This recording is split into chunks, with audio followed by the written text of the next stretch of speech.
성탄 기념 예배 그리고 성탄절 예배 이렇게 두 번에 걸쳐서 크리스마스 시리즈를 나누도록 할 텐데요. 오늘은 그 첫 번째 시간으로 온 세상에 전해진 기쁨이라는 제목으로 말씀을 전하도록 하겠습니다. 오늘 누가복음 2장 말씀 함께 보겠습니다. 누가복음 2장을 펴시기 바랍니다.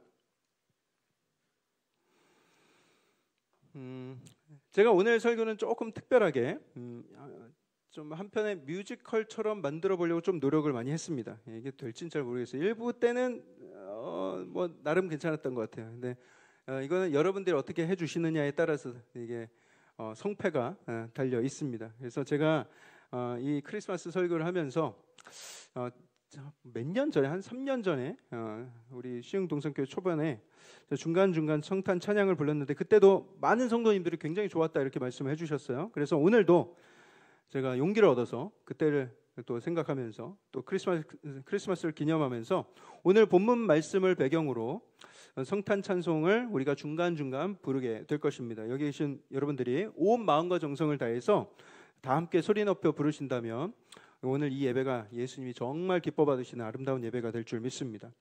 자, 오늘 본문 3절에서 5절 말씀, 누가복음 3절에서 5절 말씀 우리 함께 한 목소리를 읽어보겠습니다. 시작. 모든 사람이 호적하러 각각 고향으로 돌아가매 요셉도 다윗의 집 족속이므로 갈릴리 나사렛 동네에서 유대를 향하여 베들레헴이라 하는 다윗의 동네로 그 약혼한 마리아와 함께 호적하러 올라가니 마리아가 이미 잉태하였더라. 모든 사람들은 다 호적하러 자기 고향으로 돌아가라. 로마 황제의 명령이 떨어졌어요. 로마 제국의 영토가 얼마나 넓었겠습니까 당시에. 그 제국 안에 얼마나 다양한 민족이 살고 있었겠어요. 그런데 하루는 무슨 이유 때문인지 모르는데 인구조사, 호구조사를 해야 되겠다는 거예요. 그것도 어떤 한 지역만 하는 게 아니라 로마 지역 전체, 로마 제국 전체를 일괄적으로 하겠다는 거였어요. 그러면서 다 자기 본적 찾아가라. 그야말로 강제적인 민족 대이동이 이루어지는 상황이었던 것입니다. 그런데 공교롭게도 그때가 언제였습니까? 마리아가 당시 예수를 잉태하여서 만삭이 된 상황이었어요. 여러분, 마리아가 어떻게 천사에게 수태고지를 받고 또 예수를 임신하게 되었는지에 대해서는 나중에 뭐 따로 설교할 계획이 있을 것이고요. 여튼 요셉과는 지금 약혼한 상황입니다. 정혼 중이에요. 아직 함께 살고 있지는 않았습니다. 근데 당시에 이 정혼 관계, 약혼 관계라는 것은 오늘날의 부부와 전혀 다를 바가 없어요. 법적으로 식만 안 올렸고 아직 같이 살지는 않았을 뿐이지 이미 혼인신고를 다 마친 상태다라고 보시면 됩니다. 자, 마리아가 이미 만삭이 되어서 이제 곧 해산을 앞둔 상태였고요. 요즘 같았으면 이 정도면 움직이지 말아라, 어디 나가지도 말아라, 조심 또 조심 이렇게 해야 될 때겠죠. 그런데 당시 황제의 호구조사 명령이 떨어졌을 때는 뭐 만삭이라고 해서 봐주는 분위기가 없었던 거예요. 그냥 마리아가 남편 요셉 아직 살아보지도 않았어. 근데 이 남편이라는 사람 요셉의 고향이었던 베들레헴을 향해 이동하게 되었습니다. 갈릴리 나사렛으로부터 베들레헴까지의 거리가 약 150km 정도 되었다고 해요. 시흥에서 대전까지 가는 거리와 맞먹습니다. 150km. 뭐 KTX 타고 갔겠습니까? 걸어갔죠. 만삭의 몸을 하고 걸어갔습니다. 얼마나 힘들었겠어요. 자, 6절과 7절 말씀도 함께 보겠습니다. 6절 7절 시작. 거기 있을 그때에 해산할 날이 차서 첫 아들을 낳아 강보로 싸서 구유에 뉘었으니 이는 여관에 있을 곳이 없음이로라. 두 사람이 간신히 베들레헴에 도착했는데 양수가 터진 거예요. 그래서 요셉이 정말 간절히 숙소를 찾았을 거예요. 빈방 있습니까? 빈방 있습니까? 곳곳에 막 문을 두드려가면서 빈방을 찾았을 거예요. 그런데 아까 말씀드렸듯이 민족 대이동이 이루어지고 있었던 시기 아닙니까? 그래서 여관마다 빈방이 하나도 없었다 이렇게 기록하고 있습니다. 이들이 얼마나 지치고 피곤했겠는가. 게다가 이제 곧 해산을 해야 되니까 얼마나 두려웠겠는가. 그러다가 간신히 어떤 가축 키우는 우리를 발견하게 되었어요. 이제 거기에 들어가게 됐습니다. 당시 이스라엘의 가옥 구조는 우리와는 상당히 다른데요. 당시 유대 사람들은 자기들이 키우는 가축하고 같은 공간에 있었어요. 같은 단층에 1층에 이렇게 머물러 있었는데 사람이 지내는 곳과 가축이 사는 공간을 칸막이 또는 벽 하나로 이렇게 딱 구분을 지었어요. 근데 지금 이 요셉과 마리아는 사람 있는 쪽에는 못 들어가고 지금 가축이 머무는 쪽에 한켠에 이렇게 자리를 잡은 듯합니다. 여러분, 제가 여자는 아니지만 그럼에도 불구하고 당시에 마리아의 입장이었다면, 해산을 앞둔 입장이었다면 너무 속상했을 것 같아요. 전 진짜 하나님께 시험 들었을 것 같아요. 왜냐? 마리아가 어느 날 뜬금없이 천사로부터 수태고지를 받아서 지금 자기가 원하는 임신도 아니고 그냥 임신된 거 아닙니까? 은혜를 입었으니 두려워 말라. 너에게서 태어날 아기가 다윗의 왕위를 물려받고 이스라엘을 다스리게 될 것이다. 분명히 그렇게 좋은 일들이 있을 거라고 분명히 얘기를 해줬잖아요. 근데 지금 예루살렘의 뭐 최고의 산부인과에 들어가서 뭐 특급 뭐 어떤 산후조리원에 들어가게 되었습니까? 지금 마구간에서 말똥 냄새 맡아가면서 지금 애를 낳게 생긴 거예요. 주변에 아무런 도움도 받지 못하고 총각이나 다를 바 없는 이 남편 요셉만이 곁을 지키고 있습니다. 뭐 할 줄 아는 게 뭐가 있겠어요. 그 밤은 요셉과 마리아에게 너무나도 길고 두려운 밤이었어요. 굉장히 모진 밤이었을 거예요. 보통은 만삭인 여인이 곧 해산할 것 같으면 어떤 일이 벌어지죠? 막 없던 음식도 생기고요. 뭐 방이 없어서 애를 못 낳아? 그런 게 어디 있어요. 그럼 있던 방도 막 사람들이 양보해주고 막 들어오라고 하고. 그게 여러분, 그게 사람 사는 세상 아닙니까? 그게 인지상정이죠. 그런데 어떻게 아무도 이 부부에게, 그 많은 사람들 중에 이 부부에게 방을 내어주는 사람이 한 사람도 없었거든요. 그만큼 당시 유대인들의 마음이 그만큼 강팍해져 있고 차가워졌다는 것을 우리가 짐작할 수가 있습니다. 빈방 있습니까? 여러분, 빈방 있습니까? 라는 그 성극을 아세요? 보신 분들도 있을 텐데, 이 크리스마스 성극인데 이 성극 안에서 성극을 준비하는 거예요. 이제 교회 청년들이 크리스마스가 되어서 야, 우리 성극을 하나 이제 할 텐데 이제 배역을 맡깁니다. 선생님이 배역을 맡기는데 애들이 다 좋은 역할만 해요. 막 중요한 역할들. 제가 요셉 할게요. 제가 마리아 할게요. 그래서 남은 배역이 하나 있는데 그게 여관 주인이었어요. 그런데 그 청년부에 조금 이렇게 지능이 조금 떨어지고 좀 이렇게 말도 어눌하고 그런 덕구라는 친구가 있었는데 이 여관 주인이 해야 될 대사가 너무 간단한 거예요. 아니요, 없습니다. 이것만 하면 돼요. 방 있습니까? 했을 때 아니요만 하면 되는 거예요. 얼마나 간단합니까? 그래서 그래, 이거는 그냥 덕구가 맡아라. 그래서 덕구가 맡게 됐어요. 연극이 시작되고 마리아가 만삭의 몸을 가지고 막 이렇게 여관을 찾아다니는데 빈방 있습니까? 빈방 있습니까? 없어요 하는데 이제 덕구가 운영하는 여관에 온 거예요. 빈방 있습니까?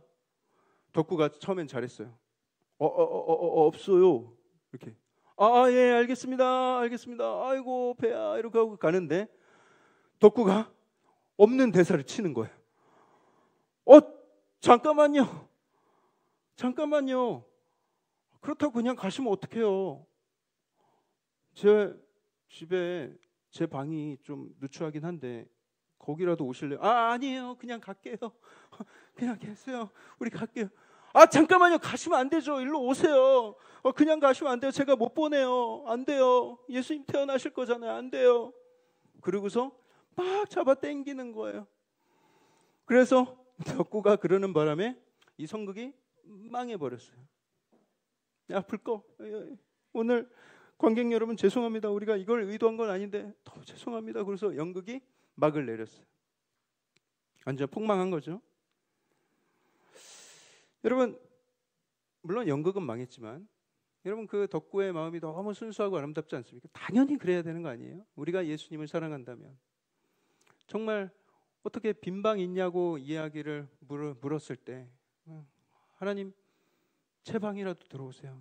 제 방 누추하지만 여기라도 들어오세요. 그렇게 활짝 열어서 예수님께 그 방을 오픈해야 되는 그런 마음이 너무나도 귀하지 않습니까? 여러분, 오늘날은 어떻습니까? 예수님이 빈방이 있냐고 물어보실까요? 우리한테?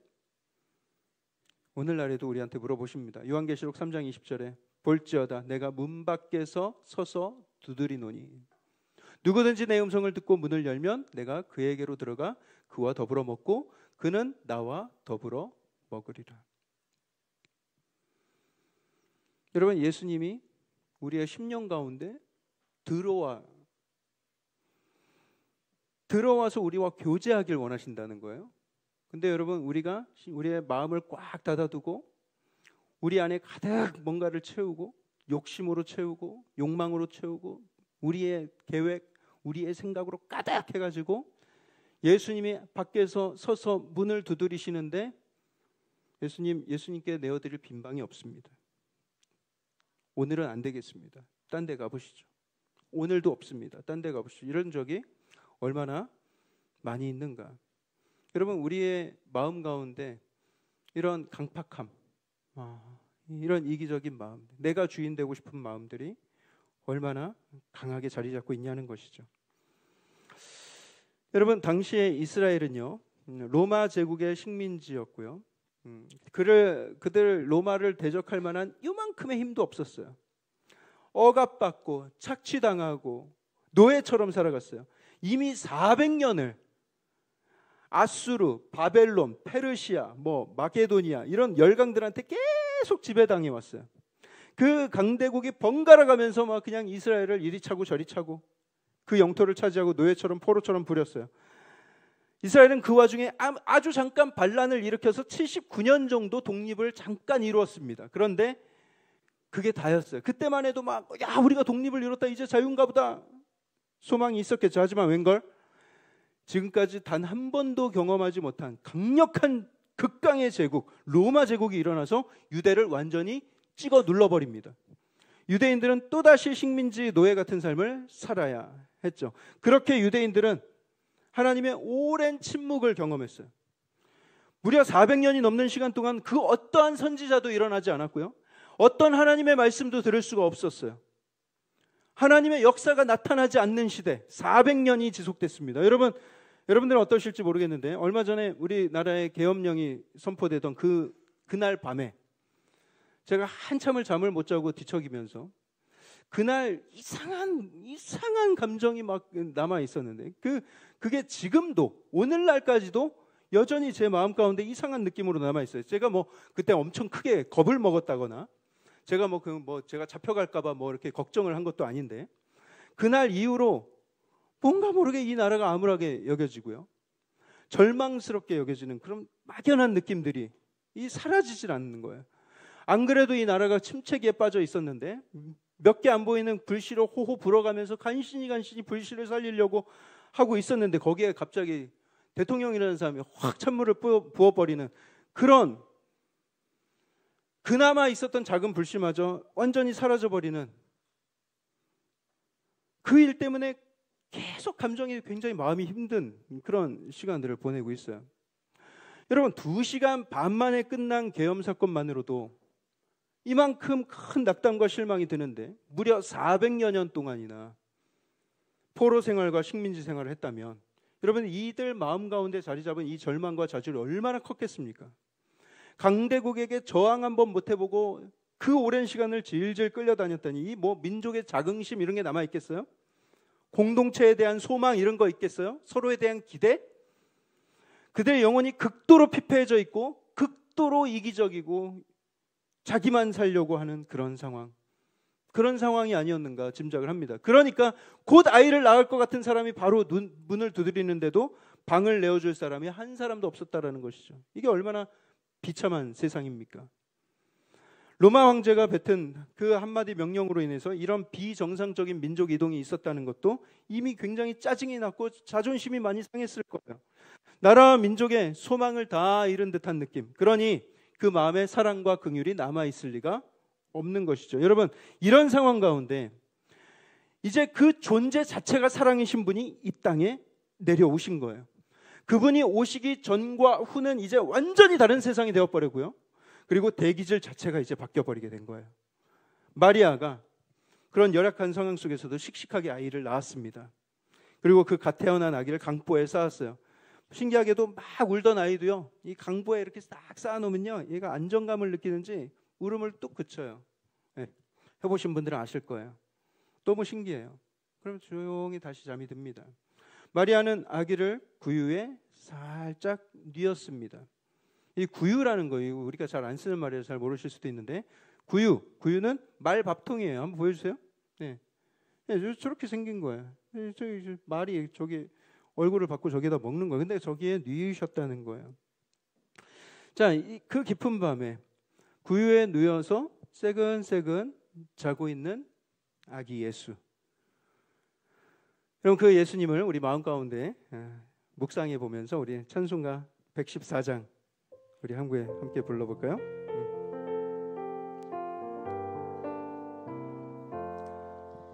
그 어린 주 예수를 자리 없어 그 귀하신 몸이 구유에 있네. 저 하늘의 별들 반짝이는데 그 어린 주 예수 볼 위에 자네. 여러분, 이 그리스도의 탄생은 지난 400여 년 동안의 침묵을 한 번에 깨버리는 메가톤급 응답이었어요. 하나님의 응답. 백성들을 외면하시는 줄 알았는데, 선지자들과의 약속을 다 잊어버리신 줄 알았는데, 이제는 이스라엘에게는 얼굴조차 돌리지는 않으시는 그런 하나님이신 줄 알았는데 그게 아니었어요. 하나님은 약속대로 복음이 가장 효과적으로 잘 전해질 수 있는 딱 그 타이밍, 그 환경을 예비하시고 바로 그 타이밍에 맞춰서 그 아들을 보내주신 것입니다. 바로 말씀으로 돌아가서 8절부터 12절 말씀 우리 함께 읽어보겠습니다. 8절에서 12절 시작. 그 지역의 목자들이 밤에 밖에서 자기 양떼를 지키더니 주의 사자가 곁에 서고 주의 영광이 그들을 두루 비추매 크게 무서워하는지라. 천사가 이르되 무서워하지 말라. 보라, 내가 온 백성에게 미칠 큰 기쁨의 좋은 소식을 너희에게 전하노라. 오늘 다윗의 동네에 너희를 위하여 구주가 나셨으니 곧 그리스도 주시니라. 너희가 가서 광보에 쌓여 구유에 누워 있는 아기를 보리니 이것이 너희에게 표적이니라 하더니. 네, 그때 베들레헴 들판에는 목자 몇 명이 양떼를 지키고 있었습니다. 이들은 왜 그 늦은 밤까지 집에 가지 않고 그 밤에 양떼를 지키고 있었던 것인가? 이 베들레헴은요, 예루살렘에서 약 10km 정도 떨어진 작은 마을이었습니다. 2-3시간만 걸어가면 예루살렘 성전이 나타나는 거예요. 그래서 여기 베들레헴에서 자라는 양들은 그냥 보통 양들이 아니라 뭐 이렇게 막 그 양갈비 먹으려고 키우는 양들이 아니라 제사에 쓰이는 양들이었습니다. 외지 사람들이 베들레헴 같은 동네에 이제 오면은 예루살렘으로 가기 전에 이제 이 동네를 들러서 제사용으로 쓰일 양을 구입해서 예루살렘 성으로 들어가는 거예요. 그 양들은 흠이 없어야 되고요, 깨끗해야 합니다. 우리에다가 막 넣다 뺐다 막 기르는 것이 아니라 초장에서 애지중지 풀 먹이고 맹수로부터 잘 지켜주고 깨끗하게 길러내는 것이죠. 목자들이 교대로 밤을 새워가면서 양을 지켜내는 것입니다. 당시 목자는 고상한 직업이 아니었어요. 뭐 우리가 사진이나 그림 속에서 우리 예수님, 목자로 표현한 예수님을 딱 보면은 선한 목자 예수님, 피존으로 빤 것 같은 그런 하얀 옷에 막 반짝반짝 빛나죠. 그리고 막 빨간 어떤 이런 거 두르시고 멋진 지팡이를 드시고 우아하게 거닐고 계시는데 사실 실제로 목자는 그렇지 않습니다. 목자는 더럽고 위험하고 어려운 3D 업종, 극한 직업이에요. 양들도요, 절대로 사진에 나오는 것처럼 뽀얗지 않습니다. 부드럽지 않아요. 여러분들 그 더러운 양들이 여러분들한테 다가오면 에이 소리가 막 이렇게 손사래를 치실 거예요. 그렇게 더러운 양들과 늘 들판을 뛰어다니면서 씨름하고 땀과 흙에 범벅이 된 상태로 다니던 사람들이 바로 목자들입니다. 제사에 쓸 양을 기르는 입장이죠. 근데 그들의 천한 신분 그리고 늘 정결하지 못한 상태로 있기 때문에 성전에는 출입할 수조차 없는 그런 사람들이었어요. 아이러니하지 않습니까? 이 제사에 쓰일 양들을 기르는데 이들은 성전에 들어갈 수가 없어요. 당시 이스라엘 사회에서 바리새인들이나 대제사장들, 서기관들 같은 그런 종교 지도자들이 이 어떤 종교적으로 외관상 가장 정결한 그런 집단이었다면 이 목자들은 완전히 그 정반대편에 있는 가장 더럽고 가장 비천한 그런 직업을 가진 사람들이었어요. 종교적으로 봤을 때에도 소외되고 제의적으로 항상 제외되던 사람들입니다. 자, 천사들이 이 목자들에게 찾아와서 이 큰 기쁨의 소식을 너희에게 전하노라 이렇게 이 얘기를 하죠. 그 기쁜 소식을 가장 먼저 전해 들을 대상은 바로 너희들이다. 너희들이 택함 받은 주인공이다 라고 선포를 해주시는 거예요. 여러분, 이 세상을 구원하실 메시아가 태어난 직후에 천사가 나타나서 그 기쁜 엄청난 소식을 전하는데, 그 소식을 가장 먼저 전해 듣는 사람, 이 엄청난 인포메이션을 처음으로 접한 사람이 바로 비천한 신분의 목자들이었다라는 이 사실. 여러분, 이게 놀랍지 않습니까? 네, 놀랍지 않습니다라는 표정인데, 여러분, 이 세상에 전해질 이 큰 기쁨의 좋은 소식이 종교적으로, 제의적으로 가장 소외받던 사람들에게 전해졌다. 만약에 여러분, 이 기독교라는 종교가 사람이 계획하고 사람이 디자인한 종교라면 여러분 이렇게 했겠습니까? 이런 거 썼겠어요? 가장 유력한 사람들, 대제사장, 서기관들, 이런 영향력 있는 사람에게 가서 전했다. 또 사람들 많은 군중들에게 가서 전했다. 그게 더 효과적이죠. 그렇지만 하나님은 그 기쁜 소식을 가장 먼저 전해드릴 사람으로서 이 비천하고 소외된 목자들을 택하셨다. 왜냐? 이 구원은 모든 사람들을 위한 구원이라는 것을 알려주시기 위해서. 아무도 이 구원, 이 복음은 아무도 누구도 소외시키지 않는다라는 것을 알려주고 계십니다. 구약의 율법은 너희들을 소외시켰고, 구약의 율법은 너희들을 그 모든 제사에서 배제시켰지만 이 복음은 너희 모두를 포용할 것이다 알려주시는 거예요. 찬송가 123장 1절, 우리 이 목자들의 마음을 묵상하면서 함께 찬양하겠습니다.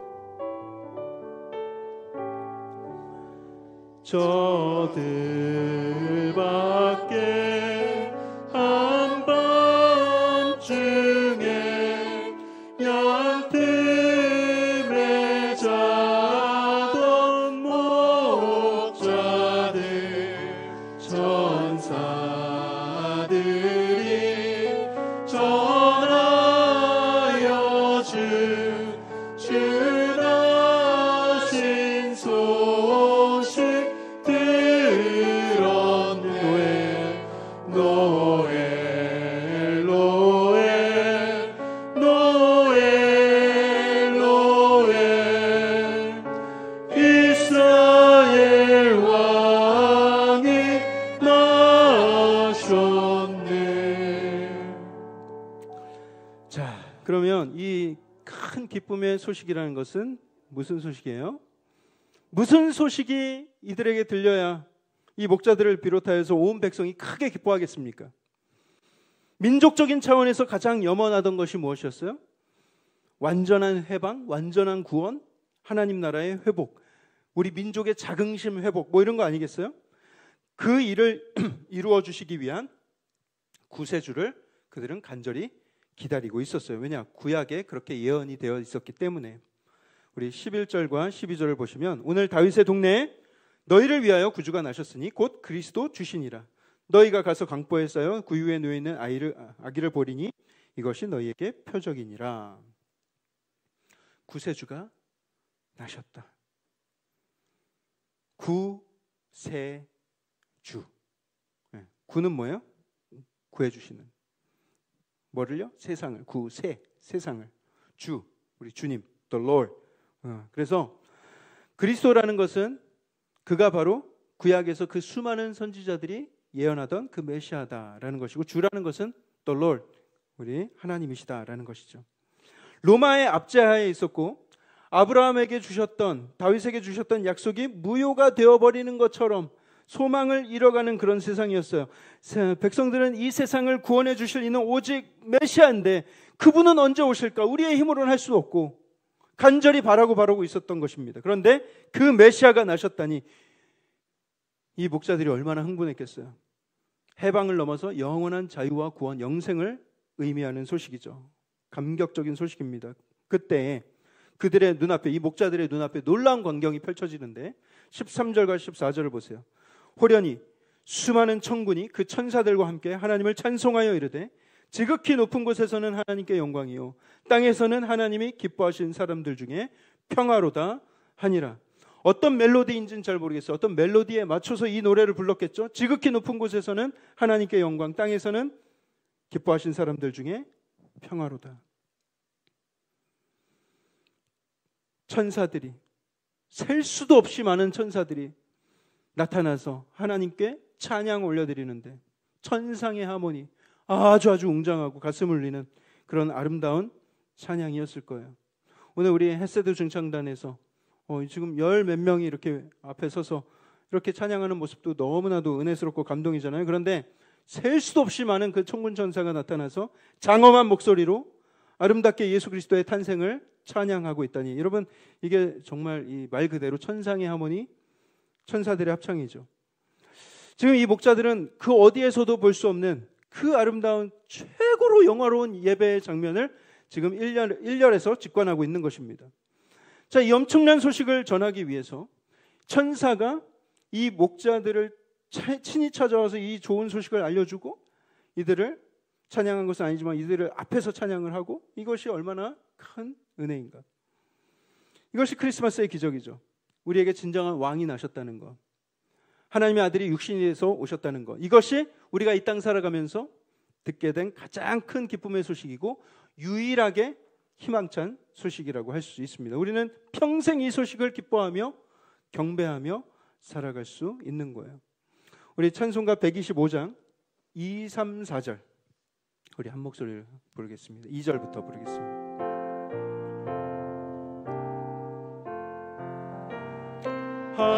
한밤중에 목자들 양떼들을 지킬 때 아름다운 노래가 정하게 베들레헴 달려가, 베들레헴 달려가 나신 아기 예수께 불어 경배합시다.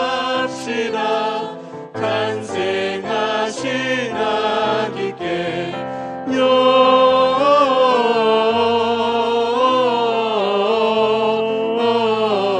영광을 높이 계신 주께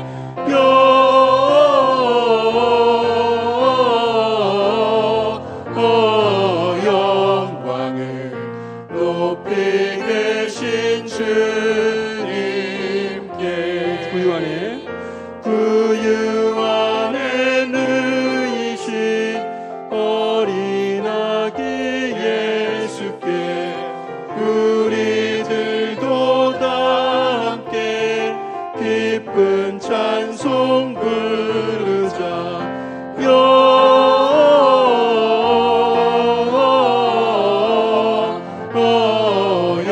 영광을 높이 계신 주께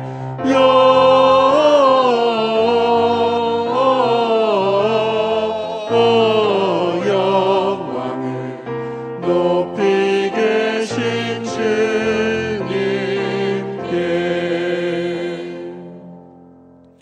베들레헴은 작은 동네라서 아기를 낳은 집 찾는 거 뭐 그렇게 어렵지 않았을 거예요. 곧장 달려가서 마리아와 요셉이 있는 가축 우리를 찾았습니다. 그리고 이 목자들이 아기를 발견하고는 감격의 눈물을 흘렸을 거예요. 아, 그 천사들이 우리에게 알려준 소식이 진짜였구나. 이분이 이 세상을 구원하실 메시아시구나.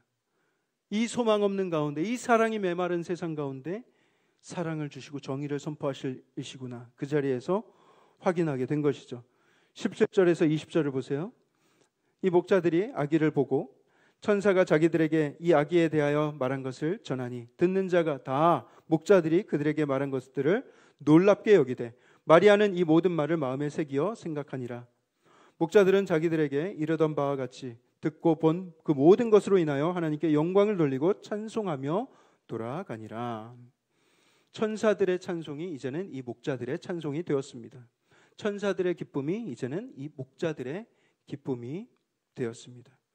이제 이 목자들은 평생에 자신이 듣고 목도한 이 일을 온 세상에 기쁨으로 알리는 사람이 될 거예요.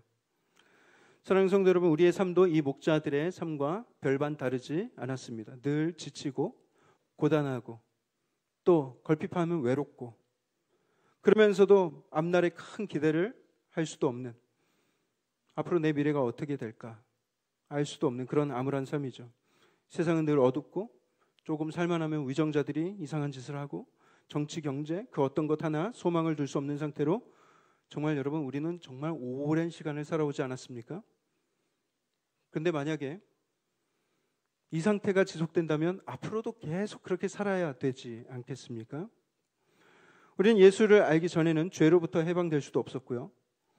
그리고 사망과 심판으로부터 자유할 수 없었습니다. 들에 나가서 밤낮 없이 양을 치고 또 그 곱고 흠없게 양들을 잘 기르기 위해서 애를 쓴다 하더라도 그 양들을 정작 나를 위해서는 사용할 수 없는, 나는 그 양들을 인도한다지만 내 자신은 그 누구에게도 인도함을 받지 못하고 지치고 소망 없는 하루하루의 일상을 보내며 살아갔을 거예요. 이 인생의 끝이 무엇인지, 이 길을 가다 보면 도대체 무엇이 나온단 말인가, 어디로 가는지 전혀 인도하심을 받지 못해서 그렇게 방황하는 인생. 그런데 그런 우리의 삶에도 기쁨의 소식이 전해진 것이죠. 하나님이 보내신 천사와 같이 천사 같은 사람들을 통해서 그 기쁨의 좋은 소식, 그 복음, 그 굿뉴스가 나에게 전해졌어요. 이제는 메시아 그리스도가 나의 목자로서 나를 인도해 주실 것이고 나를 백성 삼아 주실 것이고 왕으로서 나를 잘 다스려 주실 것입니다. 이 얼마나 우리에게 큰 은혜인가. 단지 하늘의 천군 천사의 합창을 바라보면서 그냥 우와 대단하다, 천군 천사 찬양 정말 은혜롭다 이렇게 감탄하는 정도가 아니라 내 주위에 천사 같은 모든 성도들이 함께 모여서 그리스도를 예배하며 매주 매일 매순간 하나님을 아름다운 노래로 찬양할 수 있는 특권을 얻었다는 것이 여러분 우리에게 얼마나 큰 기쁨의 소식입니까? 내가 온 백성에게 미칠 큰 기쁨의 소식을 너희에게 전하노라. 너희에게 전한다. 맞아요. 우리에게 그 소식이 전해졌습니다. 굉장히 퍼스널하게 개인적으로 전해진 소식이죠. 하나님께서 보내신 그 천사와 같은 친구, 천사와 같은 이웃을 통해서 내 심령 가운데 전해지고 내 귀에 들려졌고 그 기쁨의 소식이 이제 진짜라는 것을 내가 알게 된 이후에는 찬양하며 감사하며 하루하루를 소망 가운데 살 수 있게 되었어요. 사실 우리가 정말 그 복음의 의미를 정말 잘 이해한다면 여러분 그 복음을 제대로 이해한 그 해 크리스마스가 여러분들 최고의 크리스마스가 되었을 거예요. 산타를 기념하고 바겐 세일이 있고 그래서 내가 많은 선물을 받고 그래서 최고의 크리스마스가 아니라 내가 정말 이 기쁜 소식이 내 개인의 나의 자신에게 너무나도 큰 감격의 소식이 된 그 크리스마스, 그 크리스마스가 나에게 가장 소중한 크리스마스다라는 그런 고백이 여러분들 삶에 있게 될 것입니다. 그 목자들은 자신들이 천사들에게 전해 들은 것을 마리아와 요셉에게 다 이야기를 합니다. 또 그 기쁜 소식을 누구에게라도 전하고 싶은 마음이 있어서 그들은 또 나가서 동네를 다니면서 그리스도가 나셨음을 알리고 다녔어요. 여러분 이 크리스마스 예수 탄생의 소식 여러분들에게는 어떤 소식입니까? 여러분 이 소식을 전한다면 여러분들이 이 소식을 정말 제대로 여러분들이 깨닫고 제대로 전한다면 이 세상 가운데 기쁨과 평강이 가득한 세상이 될 겁니다. 단지 우리가 메리 크리스마스, 크리스마스입니다. 예수님 태어나신 날이 이게 이 정도가 아니라 이 날이 어떤 의미가 있고 이 날이 어떤 가치가 있는지 이 날이 얼마나 소중한지를 여러분들이 진정으로 여러분들 스스로가 느끼고 전하신다면 이 세상은 놀라운 소망 가운데 거하게 될 것입니다. 여러분 이 크리스마스의 의미를 제대로 알지 못하는 세상은요 이 크리스마스를 기뻐하지 않고 기념하지 않고 거리에 캐롤이 울려 퍼지지 않고 그래도 이해가 되죠. 그래 봐야 그냥 경제가 안 좋아서 저러나 보다 그렇게 생각하면 되겠죠. 하지만 여러분 주의 자녀된 우리는 당연히 이 날을 기뻐해야 하지 않겠습니까? 여러분 우리에게 이 날이 어떤 날인지 깨달아졌고 또 이 날에 태어나신 예수님이 나에게 어떤 은혜와 사랑을 주신 분이신지를 우리가 안다면 이 세상에 기근이 일고 정치가 엉망이고 경제가 지하를 뚫고 가도 말도 안 되는 막게 비상 계엄령이 일어나도 그렇다 하더라도 이 세상은 그렇다 하더라도 우리 믿는 성도들만큼은 이 크리스마스가 우리에게 너무나도 기쁘고 감격적인 날. 이 크리스마스를 통해서 우리가 소망을 얻을 수 있어야 하지 않겠습니까? 이 세상에 빈들의 목자와 같이 소외되고 가난하고 아무 소망 없이 살아가는 사람들이 너무나 많아요. 사탄의 그 간계한 그 계략에 속아서 휘둘림을 당하는 사람들 너무나 많습니다. 우울증과 불안감과 공포심에 사로잡혀 사는 사람들이 너무나 많습니다. 여러분, 우리 이 세상에는요, 예수님의 구원 아니면, 이 세상에 예수님의 구원 아니면 소망을 아예 찾을 수 없는 사람들도 너무나 많이 있어요. 그러니 여러분, 우리가 힘써 이 아름다운 소식을 전해야 하는 것입니다. 여러분, 오늘 이 기쁨의 소식이 요셉에게, 마리아에게, 또 그 목자들에게 얼마나 큰 기쁨의 소식이었는지, 다 각자가 느낀 그 의미는 다를 수 있겠으나 이 소식이 얼마나 큰 기쁨의 소식이었는가. 여러분, 우리가 이 크리스마스의 감격을 잊지 아니하고 이 세상 가운데 예수님의 탄생, 이 아름다운 이 기쁨을 풍성하게 나눠야 합니다. 이 세상에 크리스마스의 기쁨이 사라진 건 다 우리 탓이에요. 우리 탓이죠. 우리가 자녀인데 이 세상과 함께 크리스마스를 잃어버리고 세상과 함께 낙심하고 있었던 우리의 모습을 우리는 후회합니다. 이제 우리가 잃어버렸던 그 소중한 크리스마스의 감격을 되찾고요, 온 백성에게 미칠 큰 기쁨의 그 소식, 그 위대한 굿뉴스를 이제 모든 사람에게 전해야 할 때다라는 것을 기억하세요. 내일 모레 새벽송 그런 의미에서 많이 오세요. 여러분, 우리는 주의 자녀이고 이 기쁨을 누린 자들이니 힘써 목청껏 이 세상을 향해서 예수님 나셨다라는 것을 우리가 함께 선포하게 되기를 원합니다. 그 기쁨으로 나오세요. 그리고 여러분, 이 소망 없는 세상 가운데 낙심하지 마시고 예수님이 이 땅에 오신 것, 나를 만나주시고 나 지금도 나와 동행하고 계신다는 사실을 꼭 기억하시고 예수님께 소망을 두고 하루하루를 살아가시는 저 여러분들 되기를 주님의 이름으로 축복합니다. 오늘 이 말씀 생각하면서 함께 우리 마지막으로 이 찬송 부르기 원합니다. 찬송가 120